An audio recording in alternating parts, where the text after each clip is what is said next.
Hi friends, welcome to English listening stories for kids with Telugu explanation. Friends, ఈరోజు నుంచి చిన్నపిల్లల కోసం ఇంగ్లీష్ స్టోరీస్ని తెలుగులో ఎక్స్ప్లెయిన్ చేయడం జరుగుతుంది. మీరు ఈ ఛానల్ని ఫస్ట్ టైం చూస్తున్నట్లయితే please subscribe to my channel. Evening children, today's story is The Tortoise and the Duck. Tortoise అంటే తెలుసా? తాబేలు, నీళ్ళలో ఉంటుంది కదా అది. డక్స్ కూడా నీళ్ళలో ఉంటాయి కానీ birds. The tortoise carries his house on his back. No matter how hard he tries, he cannot leave home. They say that Jupiter punished him. So, because he was such a lazy stay at home that he would not go to Jupiter's wedding even when especially invited.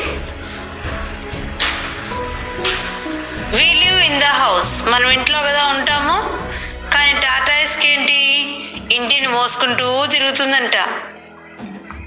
ఎందుకో తెలుసా? Once the Jupiter, మనకి ఎట్లయితే దేవుళ్ళు ఉన్నారో Greek వాళ్ళకు కూడా దేవుళ్ళు ఉన్నారు. వాళ్ళలో జూపిటర్ ఒకడు. జూపిటర్ ఒకసారి తన పెళ్ళికి మన టాటాయిస్ను ఇన్వైట్ చేశాడంట. He was such a lazy stay at home that he would not go to Jupiter's wedding. ఎప్పుడు ఇంట్లోనే ఉండే ఒక లేజీ ఫెలోగా ఉండేవాడంట టాటాయిస్. అందుకే జూపిటర్ వెన్ ఎస్పెషలీ ఇన్వైటెడ్, స్పెషల్గా వచ్చి ఇన్వైట్ చేసినా కూడా వెళ్ళలేదు. అందుకని జూపిటర్ గాడ్ కదా, టాటాయిస్కి పనిష్మెంట్ ఇచ్చాడు. ఏం పనిష్మెంట్ అది? నువ్వెప్పుడు ఇంట్లోనే ఉంటావు కదా, నీ హోమ్ను బ్యాక్ మీద మోసుకొని తిరుగు అని. The tortoise carries his house on his back. No matter how hard he tries, he cannot leave home. After many years, ఇది జరిగిన చాలా సంవత్సరాల తర్వాత, tortoise began to wish he had gone to the wedding.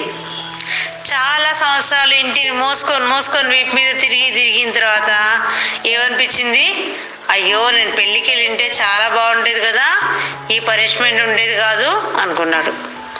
When he saw how gaily the birds flew. Gaily అంటే సంతోషంగా. Birds ఎంత సంతోషంగా ఆకాశంలో ఎగురుతున్నాయి. And how the hare and chipmunk. Hare అంటే కుందేలు, చిప్మంక్ అంటే ఉడత. అవి రెండు ఇంకా బర్డ్స్ ఎంత సంతోషంగా ఎగురుతున్నాయి కదా. And all the other animals ran nimbly by. అటు ఇటు పరిగెడతా తిరుగుతా సంతోషంగా ఆడుకుంటూ ఉన్నాయి జంతువులన్నీ. కానీ నేనొక్కనే నా ఇంటిని వీపు మీద మోసుకుంటూ తిరుగుతూ ఉన్నా. ఆ రోజు పెళ్ళికి వెళ్ళింటే ఎంత బాగుండేది, ఈ పనిష్మెంట్ ఉండేది కాదు కదా అనుకుంది. Always eager to see everything there was to be seen, the tortoise felt very sad and discontented. He wanted to see the world too, and there he was with a house on his back and little short legs that could hardly drag him along. అక్కడ ఏమైంది?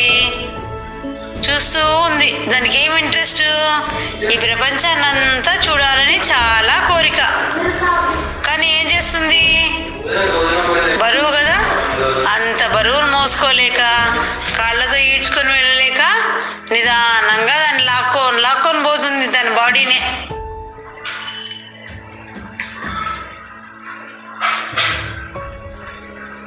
One day he met a pair of ducks and told him all his trouble. ఒకరోజు ఒక ducks అంటే బాతుల జత ఉంటే వాటితో దాని ట్రబుల్స్ చెప్పిందంట. ఏంటి దాని trouble? We can help you to see the world said the ducks. దాని ట్రబుల్ ఏంటి అంటే దానికి ప్రపంచాన్ని చూడాలని ఆశ, కానీ నడవలేదు పాపం. అందుకని డక్స్ ఏం చెప్పాయి, take hold of the stick with your teeth and we will carry you far up in the air where you can see the whole countryside. నువ్వు ఈ కర్రను గట్టిగా పళ్ళతో పట్టుకో, మేము నిన్ను ఆకాశంలోకి పైకి తీసుకెళ్ళి అంతా చూపిస్తాము. But keep quiet or you will be sorry. కానీ నువ్వు గట్టిగా పట్టుకోవాలి, నోరు తెరిచావంటే నీ పని ఖతం అని చెప్పాయి. The tortoise was very glad indeed. ఈ మాటలు వింటూనే టార్టాయిస్కి చాలా సంతోషమైంది. He seized the stick firmly with his teeth. The two ducks took hold of it, one end at each end, and away they sailed up towards the cloud. బాతులు ఏం చేశాయి, అటొకటి ఇటొకటి పట్టుకున్నాయి, మధ్యలో tortoise గట్టిగా పట్టుకుంది. ఆ పిక్చర్ మీకు చూపిస్తాను నేను. Just then a crow flew by. క్రో అంటే తెలుసు కదా, కాకి. ఈ మూడు అలా వెళ్తూ ఉంటే ఆ కాకి వెళ్తూ ఉంది. He was very much astonished at the strange sight and cried. ఈ చూసింది ఏంటి, బాతులు ఆకాశంలో ఎగరడము, ఆ రెండు బాతులు నోరులో కర్ర పెట్టుకోవడము, ఈ టార్టాయిస్ కూడా ఆ కర్రను గట్టిగా పట్టుకొని మూడు కలిసి ఎగురుతూ ఉండడం ఆశ్చర్యం అనిపించింది కాకి. అనిపించి ఏమనుకుంది, గట్టిగా అనింది, this must surely be the king of tortoise. ఇది ఖచ్చితంగా టార్టాయిస్లకి రాజు అయి ఉంటుంది. Why suddenly began the tortoise. Tortoise king అనే పాటికి ఇది ఆలోచించాలా, నేను ఎక్కడున్నాను, ఏం పని మీద పోతున్నాను, ఏం చేస్తే నాకు మంచి జరుగుతుంది అని ఆలోచించకుండా వెంటనే నువ్వు టార్టాయిస్ రాజు అనే పాటికి నోరు తెరిచేసి అవునా నిజంగా అనింది. నోరు తెరిస్తే ఏమవుతుంది, కర్ర నోరుతో పట్టుకుంది కదా, తెరిస్తే ఏమైందో చూద్దాం. But as he opened his mouth to say these foolish words he lost his hold on the stick. ఇలా చెప్తూ ఉన్నంతలో నోరు తెరిస్తే ఏమైంది, కింద జారి పడింది.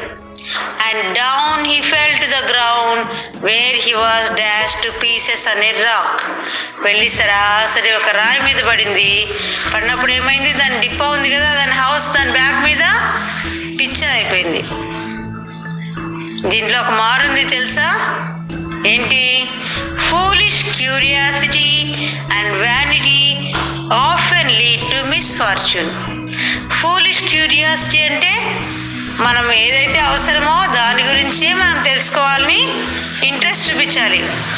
అవసరం లేని వాటి మీద ఇంట్రెస్ట్ చూపించడం కానీ, వ్యానిటీ అంటే అతి గర్వం, ఎక్కువ గర్వం కలిగి ఉండడం కానీ మంచిది కాదు. అవి దేనికి దారి తీస్తాయంట, మిస్ఫార్చ్యూన్. మిస్ఫార్చ్యూన్ అంటే దురదృష్టము. కాబట్టి ఎక్కువ గర్వం కలిగి ఉండకూడదు, ఫూలిష్గా మనకు సంబంధం లేని విషయాల్లో అంతా తలదూర్చకూడదు. ఓకేనా, అర్థమైందా? ఇంకోసారి బాగా వినండి, కింద పిక్చర్ పెడతాను చూడండి.